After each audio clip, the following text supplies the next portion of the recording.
নমস্কাৰ, মোৰ এমডি টক্সৰ নতুন এটা ভিডিঅ'লৈ আপোনালোকক স্বাগতম জনাইছোঁ। আহকচোন, যিবিলাকে ভাবি আছে শিৱ চতুৰ্দশীৰ দিনাখন লিংগ প্ৰতিষ্ঠা কৰি পূজা কৰিম, সেয়েহে আজি লিংগৰ কথা কম। লিংগ দুই প্ৰকাৰৰ আছে, এটা হৈছে বগা লিংগ, আন এটা হৈছে ক'লা লিংগ।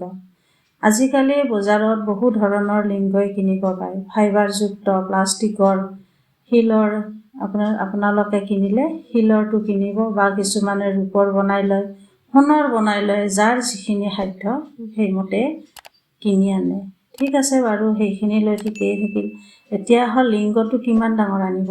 যদি ঘৰত প্ৰতিষ্ঠা কৰা লিংগ কিনে, তেতিয়া জানিব সদায় হাতৰ তলুৱাৰে যাতে লিংগটো ঢাক খাই যায়, অৰ্থাৎ সৰু, অকণমান মানে চুটি, যাতে হাতখনেৰে আপুনি যদি হাতৰ তলুৱাৰে ঢাকিব বিচাৰে সেই ঢাক খোৱা ধৰণৰ আনিব লাগে।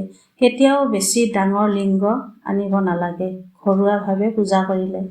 যদি আপুনি মন্দিৰত পূজা কৰাৰ কাৰণে দান দিব বিচাৰিছে, তেতিয়াহ'লে আপোনাৰ যিমান ইচ্ছা ডাঙৰ কিনিব সিমানেই দিব পাৰে। এতিয়া আহোঁ আমি লিংগত পূজালৈ।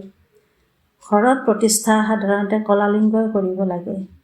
ক'লা লিংগত ধৰক আপোনাৰ ঘৰৰ অসুবিধা থাকে, নোৱাৰা হৈ থাকে, নানান ধৰণৰ অসুবিধাৰ কাৰণে আপুনি কেতিয়াবা ক'লা লিংগত পূজা দিব নোৱাৰিবও পাৰে। তেতিয়াহ'লে মহাদেৱৰ কোনো দায় দোষ নালাগে।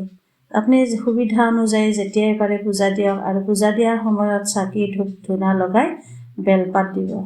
যদি আমি বগা লিংগ প্ৰতিষ্ঠা কৰোঁ, বগা লিংগ কোনোদিনেই বাহি কৰিব নোৱাৰিব। সদায় পূজা দিব লাগিব, সদায় ভোগ আগবঢ়াব লাগিব।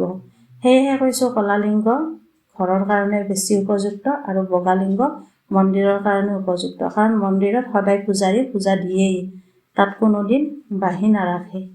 আৰু বেলপাত মহাদেৱক দিয়াটো অত্যন্তই প্ৰয়োজন। বেলপাত অবিহনে, ধতুৰা ফুল অবিহনে, ধতুৰা গুটি ফুল অবিহনে শিৱ পূজা কেতিয়াও নহয়, সদায় আধৰুৱা।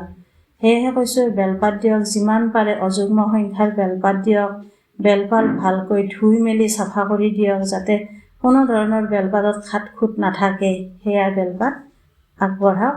বেলপাত বগা লিংগতো যিমান পাৰে সিমান দিয়ক, আৰু ক'লা লিংগতো দিয়ক।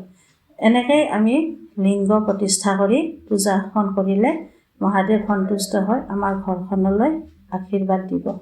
ধন্যবাদ। মোৰ ভিডিঅ'টো লাইক কৰিব, শ্বেয়াৰ কৰিব, কমেণ্ট কৰিব আৰু চেনেলটো ছাবস্ক্ৰাইব কৰিব।